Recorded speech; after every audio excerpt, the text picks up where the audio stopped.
আসসালামু আলাইকুম ওয়া রাহমাতুল্লাহ। আলহামদুলিল্লাহি রাব্বিল আলামিন ওয়াসসালাতু ওয়াসসালামু আলা রাসূলিল কারীম ওয়া আলা আলিহি ওয়া সাহবিহি ওয়া আহলি বাইতি আজমাইন। বাংলাদেশ জামাত ইসলামী শহীদানের মার্কাজ ঐতিহ্যবাহী সাতক্ষীরা জেলা শাখা আয়োজিত আজকের এই কর্মী সম্মেলনের সম্মানিত সভাপতি, সম্মানিত জেলা আমির,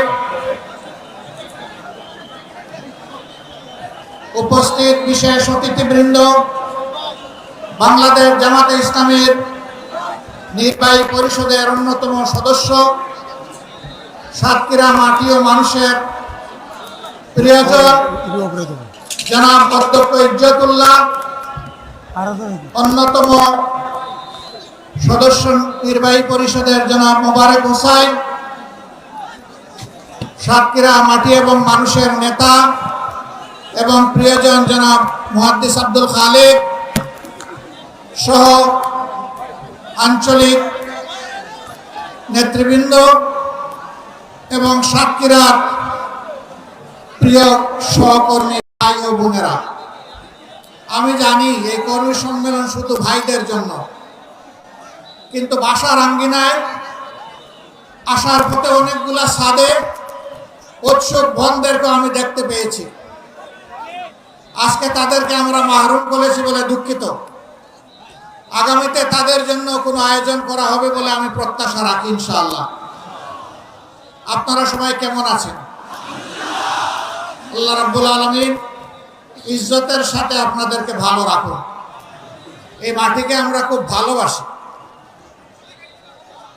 কোরআনের পক্ষে কথা বলতে গিয়ে, আল্লাহর দ্বীনের পক্ষে কথা বলতে গিয়ে, মজলুম নেতৃবৃন্দের পক্ষে কথা বলতে গিয়ে বাংলাদেশের কোন জেলা এত বেশি জীবন এবং রক্ত উপহার দেয়নি।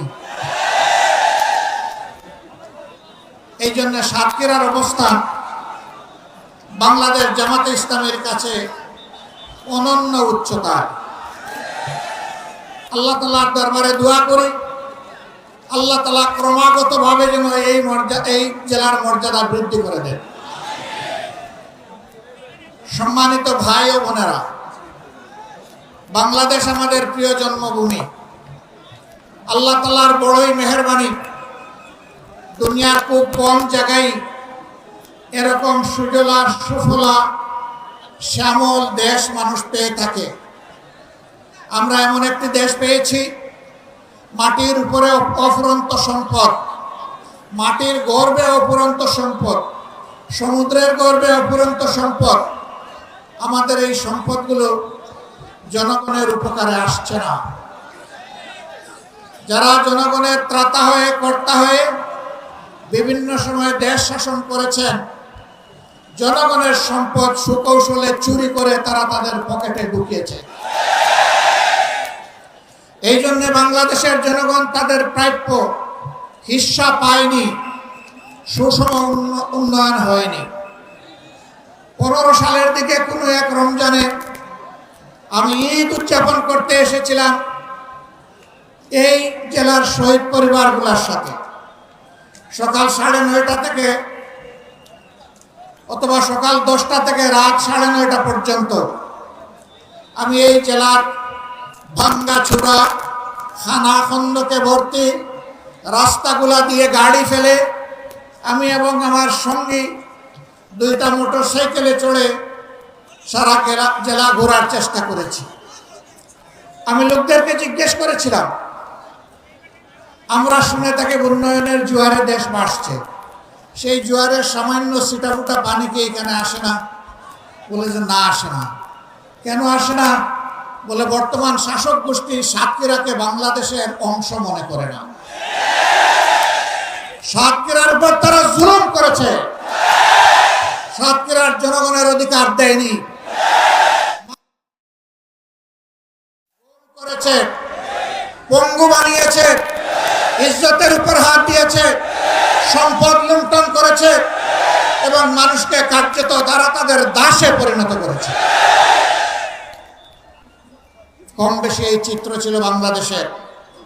সবচেয়ে খারাপ অবস্থা ছিল সাতক্ষীরা। আমরা মহান আল্লাহর দরবারে দোয়া করি, শুধু আল্লাহর দিনের পক্ষ নেওয়ার কারণে যদি এই জেলার এই অবস্থা হয়, আল্লাহ তুমি দুনিয়া এবং আখিরাতে এই জেলার মর্যাদা তুমি বাড়ায় দাও। প্রিয় সহকর্মী বৃন্দ, বাংলাদেশ জামাতে ইসলামী আল্লাহ এবং জনগণের কাছে প্রতিশ্রুতিবদ্ধ যে এই জমিনে আমরা ইনসাফ কায়েম করতে চাই, আমরা দুর্নীতিমুক্ত একটি বাংলাদেশ গড়তে চাই, আমরা সুষম উন্নয়ন মানুষকে উপহার দিতে চাই। আমার জেলায় প্রধানমন্ত্রী আছে, তাই সব কিছু এই দিকে জোয়ারের পানিতে চলে আসবে, এই বাংলাদেশ আমরা দেখতে চাই না। আমরা এমন একটি বাংলাদেশ দেখতে চাই, কেউ চাইলেও তার অধিকার পাবে, না চাইলেও তার অধিকার পাবে। আমরা এমন একটি বাংলাদেশ দেখতে চাই যেই দেশে লক্ষ বেকার যুবকের মিছিল হবে না, বরঞ্চ আমাদের যুবকেরা আমাদের সম্পদে পরিণত হবে। তাদের হাতে মূল্যহীন এক টুকরা সার্টিফিকেট ধরিয়ে দেওয়া হবে না, বরঞ্চ শিক্ষা সমাপনের সাথে সাথে তাদের হাতে কাজ তুলে দেওয়া হবে। এমন শিক্ষা চাই আর এমন শিক্ষিত জাতি চাই। তবে এই শিক্ষা অবশ্যই নৈতিক এবং দুনিয়াবী বা জাগতিক শিক্ষার সমন্বয় হতে হবে। মানুষ যাতে মানুষ হয়, শিক্ষা নিয়ে মানুষ যাতে ডাকাত না হয়, আমরা সেই শিক্ষাটি চাই। আমরা এমন একটি দেশ চাই, যে দেশে আমাদের মা বোনেরা নিঃসংকোচে যেমন ঘরে সুরক্ষিত থাকবেন, কর্মস্থলেও সুরক্ষা পাবেন, রাস্তাঘাটেও সুরক্ষা পাবেন। তাদের দিকে কোনো খারাপ লোক চোখ তুলে তাকানোর কসরত পাবে না। তারা ইজ্জতের সাথে, মর্যাদার সাথে, তাদের দক্ষতা দিয়ে দেশের উন্নয়নে তারাও ভূমিকা রাখবে। নবী করিম সাল্লাল্লাহু আলাইহি ওয়াসাল্লাম মানব জীবনের সবচেয়ে ঝুঁকিপূর্ণ কাজেও মহিলাদেরকে শরীক করেছেন। সেই কাজটি হচ্ছে যুদ্ধ। যুদ্ধে মারা পুরুষের পাশে থেকে তারাও যুদ্ধ করেছে। বিশেষ করে বদর যুদ্ধের কঠিন দিনে আমি প্রায় এই উদাহরণটা দিয়ে থাকি। যখন কাফেররা আল্লাহ রসুলের খুব কাছাকাছি চলে এসেছিল তাকে হত্যা করার জন্য, যখন পুরুষ যোদ্ধারা দিক বিদিক কিছুটা জ্ঞান হারিয়ে ফেলেছিলেন, তখন একজন মা চতুর্দিকে ঘুরে ঘুরে আল্লাহর রসুলকে বেষ্টনে দিয়ে রেখেছিলেন। যুদ্ধ যখন শেষ হয়েছে, তার শরীরে 37টা তীর ঝুলন্ত অবস্থায় ছিল, 70টা কঠিন আঘাত ছিল। রাসূল করিম সাল্লাল্লাহু আলাইহি ওয়াসাল্লাম বলেছেন, শত্রু যখন সামনের দিক থেকে এসেছে, তখন শত্রুর তীর আর আমার মাঝখানে ছিল আল্লাহর এই বান্দি। যখন পিছন দিক থেকে এসেছে, ছিল আল্লাহর বান্দি। ঘুরে ঘুরে আল্লাহ রসুলকে কিভাবে তিনি রক্ষা করবেন। ডাইনে বামে এসেছে, বাম দিকে। আমাদের সেই সর্বোচ্চ ইজ্জতের মর্যাদাবান মায়ের নাম ছিল হযরতে নুসাইবা রাদিয়াল্লাহু তাআলা আনহা। যদি যুদ্ধের এই কঠিন ময়দানে আল্লাহর রাসূল তাদের জন্য কর্মক্ষেত্র সৃষ্টি করে দিয়ে থাকেন, আমরা কে তাদের হাত বন্ধ করা? আমাদের ব্যাপারে ইসলামের প্রতিপক্ষ শক্তিরা অপপ্রচার চালায়। জামাতে ইসলামী ক্ষমতায় গেলে মহিলাদেরকে ঘর থেকে বের হতে দিবে না, আর যদি দেও আস্তে করে এনে জোর করে একটা বুরকা পরাই দেবে। জোর করে পরানো লাগবে না। যে দেশে ইসলাম কায়েম হবে, এদেশের মানুষেরা, মায়েরা আনন্দের সাথেই সেদিন তারা ইজ্জতের জন্য তাদের সম্মানের মর্যাদার পোশাক পরিধান করবেন। তারপরেও কোনো মা, কোনো বোন যদি এই পোশাকের বাইরে থাকেন, আমরা তাদেরকে কথা দিচ্ছি, নিশ্চয়তা দিচ্ছি, কারো উপর জোর কাটানো হবে না। কারণ এদেশে শুধু মুসলমানরা বসবাস করে না, অন্যান্য ধর্মের লোকেরাও বসবাস করে। তারা তো আমাদের ধর্ম যেহেতু গ্রহণ করেনি, তাদের জন্য ইসলামের প্রেসক্রাইব করা পর্দাও তাদের জন্য প্রযোজ্য নয়। তারা যদি ইসলামের সৌন্দর্যে অভিভূত হয়, ইসলাম কবুল করে, সেটা ভিন্ন কথা। তাদেরকে ইসলাম গ্রহণ করতে কাউকেই বাধ্য করা হবে না। সম্মানিত সহকর্মী বৃন্দ, এই দেশে শুধু মুসলমানরা বসবাস করে না, হিন্দু, খ্রিস্টান, বৌদ্ধ ধর্মের লোকেরাও বসবাস করে। আমরা এমন একটি দেশ চাই যে দেশে মসজিদও পাহারা দেওয়ার প্রয়োজন হবে না, মন্দির এবং মঠও পাহারা দেওয়ার দরকার হবে, গির্জা পাহারা দেওয়া লাগবে না। সকল ধর্মের লোকেরা তাদের আপন আপন ধর্ম তাদের মতো করে শান্তিতে নিরাপত্তার সাথে তারা পালন করবে। আলহামদুলিল্লাহ, আমাদের দেশটি সাম্প্রদায়িক সম্প্রীতির একটি চমৎকার বাগান, কিন্তু আমাদের বাগানে মাঝে মাঝে হুতুম পেঁচা ঢুকে পড়ে। এই হুতুম পেঁচাদের ব্যাপারে আমাদেরকে সতর্ক থাকতে হবে। আমরা এই সম্প্রীতি নষ্ট করতে দেব না। আমরা এমন একটি বাংলাদেশ গঠন করতে চাই যেখানে মানুষকে তার শিক্ষা কিংবা কাজের ধরন দেখে মর্যাদা দেওয়া হবে না, বরঞ্চ প্রত্যেকটা মানুষকে আশরাফুল মখলুকাত হিসেবে মর্যাদা দেওয়া হবে। আমার দেশের একজন পরিচ্ছন্নতা কর্মী, তিনিও আমার ভিআইপি। তারা যদি 3 দিনের জন্য তাদের কাজ বন্ধ করে, আমরা কেউ ঘর থেকে বের হতে পারবো না। তাদের এই কাজ, কঠিন কাজ আমি করতে পারবো না। তারা কষ্ট করে এই কাজটা আমাদের করে দেন, আমি তাদেরকে স্যালিউট জানাই। সে আমার ভাই, সে আমার বোন, সে আমার এই সমাজকে চালু রেখেছে। যে ভাইটি আমার রিক্সা চালিয়ে জীবন নির্বাহ করে, ও রিক্সা না চালাইলে আমি আমার কর্মস্থলে যেতে পারবো না, আমি তাকে স্যালিউট জানাই। আমি দেখবো না তিনি রিক্সাওয়ালা, আমি এটাও দেখবো না তিনি একজন অতি সাধারণ কম শিক্ষিত মানুষ, আমি তাকে তার কাজের মর্যাদা দেব। এইভাবে সমস্ত মানুষ, মুটে মাঝি কুলি, যে যেখানে আমরা আছি, শ্রমিক, কৃষক, আপামর জনতা, বিভিন্ন পেশাজীবী, যার যার পেশায় তিনি মর্যাদা এবং দায়িত্ববোধের সাথে দায়িত্ব পালন করবেন ইনশাআল্লাহ। সেই সম্প্রীতির বাংলাদেশ যদি আমরা গঠন করতে পারি, তাহলে এই সম্প্রীতির বাংলাদেশকে রোকার সাধ্য কারোই থাকবে না। এই জন্য আমরা চাই জাতীয় স্বার্থে দল এবং ধর্মের ঊর্ধ্বে উঠে আমরা থাকবো এক। সেই ইস্পাত কঠিন জাতীয় ঐক্য আমরা চাই, যেখানে উলামায়ে কেরাম মর্যাদা পাবেন, পেশাজীবীরা মর্যাদা পাবেন, সকল শ্রেণী পেশার মানুষ মর্যাদা পাবেন। এই যে 24-এর স্বাধীনতা এসেছে এমনি এমনি আসেনি ভাই। 2006 সালের 28 অক্টোবর স্পষ্ট দিবালোকে আলোকে পয়টা দিয়ে আদম সন্তানদেরকে হত্যা করার পর যখন তাদের নিথর দেহ পড়ে তড়পাচ্ছিল, তখন তার উপর উঠে বিকৃত রুচির ওই খুনিরা তখন তারা লাফালাফি করেছিল। সেই দিন বাংলাদেশ পথ হারিয়েছিল। সেই পথ হারা বাংলাদেশ দীর্ঘ ত্যাগের পর আবার আল্লাহর অশেষ মেহেরবানিতে 2024 সালের 5 আগস্ট আবার তার পথে ফিরে এসেছে। এর মাঝে অনেক রক্ত দিতে হয়েছে। 57 জন কমিটির দেশপ্রেমিক চৌকস সেনা অফিসারকে খুন করা হয়েছে 2009 সালের 25 এবং 26 ফেব্রুয়ারি ঢাকার পিলখানায় তৎকালীন বিডিআরের সদর দপ্তরে। এরপরে জামাতে ইসলামের নেতৃবৃন্দকে দফায় দফায় খুন করা হয়েছে। 2 জন সাবেক আমিরে জামাত সহ 11 জন কলিজার টুকরা, আমাদের মাথার তাজ শীর্ষ নেতৃবৃন্দকে বিচারের নামে জুলুম করে খুন করা হয়েছে। এই খুনের প্রতিবাদ যারা করেছেন, অন্যায়ের প্রতিবাদ করেছেন, তাদেরকে গ্রামে গঞ্জে খুন করা হয়েছে। আগেই বলেছি, সবচেয়ে বেশি খুনের ঘটনা ঘটেছে এই সাতক্ষীরা। তারপরে আপনাদের পার্শ্ববর্তী জেলা ঝিনাইদহে এইভাবে বিভিন্ন জায়গায় খুনের তাণ্ডব চালানো হয়েছে। ভাই ও বোনেরা, সর্বশেষ এই বছরে 1 জুলাই থেকে শুরু করে 5 আগস্ট পর্যন্ত খুনের বন্যায় বাংলাদেশকে ভাসিয়ে দেওয়া হয়েছে। বৈষম্য বিরোধী ছাত্র জনতা রাস্তায় নেমে এসেছিল।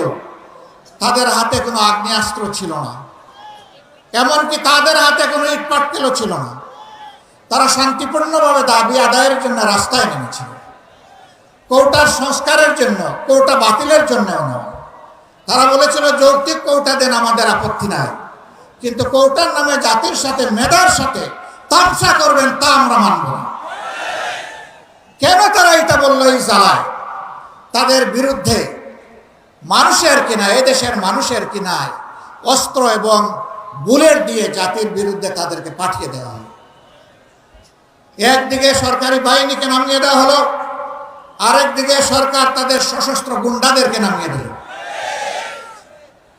এই উভয় পক্ষের আঘাতে আঘাতে জর্জরিত হয়ে ১৫০০-এর কম বেশি আদম সন্তান শুধু এই ক্ষুদ্র সময়ের ভিতরে দুনিয়া থেকে বিদায় নিয়েছেন। ৬ সালের ২৮ অক্টোবর থেকে শুরু করে ২৪ সালের ৫ই আগস্ট পর্যন্ত জালিমের জুলুমের শিকার হয়ে যারা বিদায় নিয়েছেন, আল্লাহর দরবারে দোয়া করে আল্লাহ তাআলা তাদেরকে শহীদ হিসাবে কবুল করুন। তাদের পরিবারকে আল্লাহ মর্যাদা দান করুন। এই পরিবারগুলো জাতির সম্পদ। আজীবন আল্লাহ তাআলা এই পরিবারগুলোর কাছে আমাদের ঋণবোধের মানসিকতা নিয়ে তাদেরকে সম্মান করার তৌফিক দান করুন।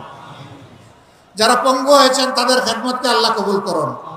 আল্লাহ তাদের জীবনটা সচল করে দিন।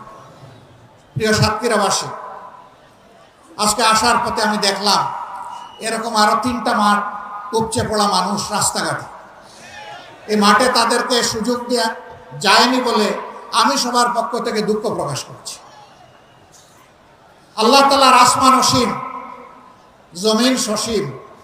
সেই সসীম জমিনের ছোট্ট একটা টুকরা আমরা পেয়েছি। আমরা এই বাংলাদেশকে প্রাণ উজাড় করে ভালোবাসতে চাই। আমরা ভালোবাসি। এই জন্য আমাদের কোনো দাদা, মামা, খালু, ফুফির বাড়ি নাই। এটি আমাদের আউয়াল ঠিকানা, দুনিয়ায় এটি আমাদের আখের ঠিকানা। আমাদের উপর জুলুম করা হয়েছে, আমরা দেশ ছেড়ে কোথাও পালিয়ে যাই। দেশকে যারা ভালোবাসে তারা দেশ ছেড়ে পালিয়ে যেতে পারে না। দেশের প্রতি যাদের দায়বোধ নাই তারা যে কোনো সময় দেশকে খোদাহাফিজ বলতে পারে। আমরা বলবো না। আমরা আমাদের আল্লাহর কাছে আমরা খুবই বিনীত, কৃতজ্ঞ। তিনি এমন একটি সুন্দর দেশে আমাদেরকে পয়দা করেছেন। আমরা এই দেশ নিয়ে বাঁচতে চাই, এই দেশেই অন্যায়ের বিরুদ্ধে লড়তে চাই এবং এই দেশকেই আমরা দুনিয়ার একটা শ্রেষ্ঠ দেশে পরিণত করতে চাই। এই সংগ্রামের দায়িত্ব আপনাদেরকে নিতে হবে। আপনারা নেওয়ার জন্য প্রস্তুত? এই হালকা প্রস্তুতে হবে না, আওয়াজ দেন, আপনারা প্রস্তুত? আলহামদুলিল্লাহ, আল্লাহ কবুল করুন। আজকে সারা বাংলাদেশ থেকে গর্জন উঠেছে সিংহের আওয়াজে। আমরা জীবন দিব, কিন্তু আমার দেশের 1 ইঞ্চি মাটি কোনো হায়নাকে দেব না। আল্লাহ তাআলা আমাদেরকে এই শক্তি দান করুন। 24-এর আমাদের সন্তান, বুকের সন্তান, যুবক যুবতীরা, তারা যে অন্যায়ের বিরুদ্ধে বুক চিতিয়ে লড়াই করেছে, আল্লাহর কাছে চাই, হে আল্লাহ তুমি তাদের অন্তর দেশপ্রেম এবং তোমার ইমানের নূর দিয়ে পরিপূর্ণ করে দাও। আর ও ধরনের জেনারেশন প্রজন্ম আমাদেরকে বারবার উপহার দাও। বাংলাদেশের মানুষের ফুলের বাগান তুমি ওই সমস্ত মানুষ দিয়ে পরিপূর্ণ করে দাও। আমরা একটা মানবিক বাংলাদেশ গড়তে চাই। এই বাংলাদেশের দায়িত্ব যুব সমাজের হাতে তুলে দিতে চাই। এই যুব সমাজই ভবিষ্যতের বাংলাদেশ। আপনারা সবাই দায়িত্ব তুলে দিতে রাজি আছেন? যারা বয়স্ক তারা কি মন খারাপ করলেন? একবার এক সন্তানকে সম্বর্ধনা দেওয়া হচ্ছে তার কৃতিত্বের জন্য। তো ছেলের ব্যাপারে অনেক কিছু বলা হয়েছে। বাপকে কেউ চিনে না। বাপ এতক্ষণ চিন্তা করলো, কি রে আমারে কেউ একটু স্মরণ করুন। যখন তার হাতে ক্রেস্ট তুলে দেওয়া হবে, বাপ দাঁড়িয়ে বলল, আমার একটি কথা আছে। এত সময় আপনারা যাকে সম্বর্ধনা দেওয়ার জন্য অনেক প্রশংসা করেছেন, দেখতে হবে ছেলেটা কার। আলহামদুলিল্লাহ, এক কথায় সব কিছু বুকের ভিতরে এসে গেছে। বুকের ছেলে যেমন বুকে থাকে, বুকের ছেলের কৃতিত্ব তেমন বাবার বুকে চলে আসে। কাজেই আমরা আমাদের সন্তানদের নিয়ে গর্বিত। আলহামদুলিল্লাহ, এমন সন্তান আল্লাহ আমাদেরকে দান করেছেন বলে আমরা আল্লাহ শুকরিয়া আদায় করি। সেই বাংলাদেশে আমরা চাচ্ছি। আমরা ইনশাআল্লাহ আমাদের সন্তানদেরকে সঙ্গে নিয়ে বুকে ধারণ করে আগামীর দায়িত্ব তাদের হাতে তুলে দেব। এই বাংলাদেশ আমরা চাই। এই বাংলাদেশ আপনারাও চান? তাহলে ঘরে ঘরে আওয়াজ ছড়িয়ে দিন। আমাদের কথা খুব সংক্ষিপ্ত, আগেও বলেছি। আল্লাহ যেহেতু এই দেশটা আমাদেরকে দিয়েছেন, আমরা এই দেশটাকে পৃথিবীর একটা শ্রেষ্ঠ দেশ বানাতে চাই ইনশাআল্লাহ। কিন্তু আমাদের আকাশে আজকের মেঘের কথা বলছি না, কালো শকুন এখনো ঘোরাফেরা করতেছে। এই শকুনের দিকে তীর্যক দৃষ্টি রাখতে হবে। কোনো শকুনকে মাটিতে নামতে দেওয়া যাবে না।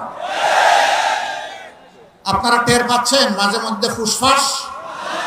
হ্যাঁ, আমরা ধৈর্যের পরিচয় দিয়েছি, ওরা আমাদের ধৈর্যের সুড়সুড়ি দেয়, যেন আমাদের ধৈর্যের বাঁধ ভেঙে তাদের মতো কাণ্ড জ্ঞানহীন আমরা কিছু করে বসি। ওরা বলেছিল আওয়ামী সরকারের পতন হলে মাত্র 2 দিনে 5 লক্ষ মানুষ প্রতিপক্ষের লোকেরা খুন করে ফেলবে। এটা কি বাংলাদেশে হয়েছে? কেন হয় নাই? ওরা কাণ্ডজ্ঞানহীন অপদার্থ ছিল, কিন্তু জাতি অত্যন্ত কাণ্ডজ্ঞান সম্পন্ন। এই জাতি কাণ্ডজ্ঞানহীন নয়। ওরা দেশকে ভালোবাসে না বলে পালায়ে যায়। এই জাতি দেশকে ভালোবাসে বলেই ওগুলা করতে দেয়নি। অতএব আমাদের ধৈর্যের আর পরীক্ষা নিয়ে কোনো লাভ নাই। আল্লাহর পক্ষ থেকে এই জাতি ধৈর্যের পরীক্ষায় উত্তীর্ণ হয়ে গিয়েছে আলহামদুলিল্লাহ। এই ধৈর্য আমাদেরকে অব্যাহত রাখতে হবে। যে দিক থেকেই আমাদেরকে উস্কানি দেব, কারো পাতা ফাঁদে আমরা পা দিব না ইনশাআল্লাহ। ধৈর্যের সাথে সকল পরিস্থিতি আল্লাহর পর ভরসা করে আমরা মোকাবেলা করব। আজকে আপনাদের সামনে এই শহীদ ঈদগায় দাঁড়িয়ে 2টি কথা বলার সুযোগ যে মহান মাবুদ আমাকে দান করলেন, আমি সেই মহান মাবুদের দরবারে শুকরিয়া আদায় করছি।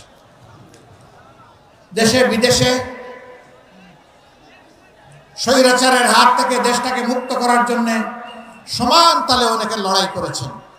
আমি আজকের এই জনসভা থেকে প্রবাসে অবস্থারত আমাদের বন্ধুদেরকে বিশেষভাবে আমি অভিনন্দন এবং মোবারকবাদ জানাচ্ছি। তারা লড়াই করতে গিয়ে দেশের ভিতরে তাদের আত্মীয় স্বজনকে নাজেহাল করা হয়েছে। সাংবাদিক কনক সরোয়ার নিউ ইয়র্কে বসে বাংলাদেশের মানুষের অধিকারের পক্ষে লড়াই করেছে। তার বোনটাকে ধরে নিয়ে কিরকম তার সাথে নিকৃষ্ট, ওই জাত যেন আর ফিরে আসতে না পারে। আপনারা সবাই সজাগ থাকবেন তো না ঘুমায় পড়বেন? আল্লাহ তাআলা এই জাতিকে সজাগ থেকে সকল ষড়যন্ত্র মোকাবেলা করার তৌফিক দান করুন। প্রিয় বাংলাদেশকে আল্লাহ তাআলা কবুল করুন। এ দেশের উপর আল্লাহ তার রহমত নাজিল করুন, বারাকা নাজিল করুন, শান্তির ফয়সালা দান করুন। এক টুকরা কোরআনের বাংলাদেশ আল্লাহ আমাদেরকে দান করুন। আপনাদের সকলকে আজকে এখানে আসার জন্য গভীর কৃতজ্ঞতা জানিয়ে, আল্লাহর জন্য ভালোবাসা জানিয়ে, হে আল্লাহ তুমি সাক্ষী থাকো, আমরা শুধুই তোমার জন্য আমরা একে অন্যকে ভালোবাসি। হে আল্লাহ, আমাদের এই ভালোবাসাকে তোমার জান্নাতে নিয়ে যাই আল্লাহ। আমরা যেন জান্নাতেও এইরকম মহামিলনে মিলিত হতে পারি রব্বুল আলামিন। আল্লাহ তুমি আমাদের দেশটাকে একটা শান্তির দেশে পরিণত করে দাও। সবাইকে ধন্যবাদ। সাংবাদিক বন্ধুরা কষ্ট করে এসেছেন, আমাদের কথাগুলো আপনারা মেহেরবানি করে জাতি এবং আন্তর্জাতিক মহলে পৌঁছে দেবেন। আপনাদের কষ্টের জন্য আল্লাহ তাআলা আপনাদেরকে উত্তম জাযা দান করুন। আসসালামু আলাইকুম ওয়া রাহমাতুল্লাহ। বাংলাদেশ জিন্দাবাদ, বাংলাদেশ জামাতে ইসলামী জিন্দাবাদ।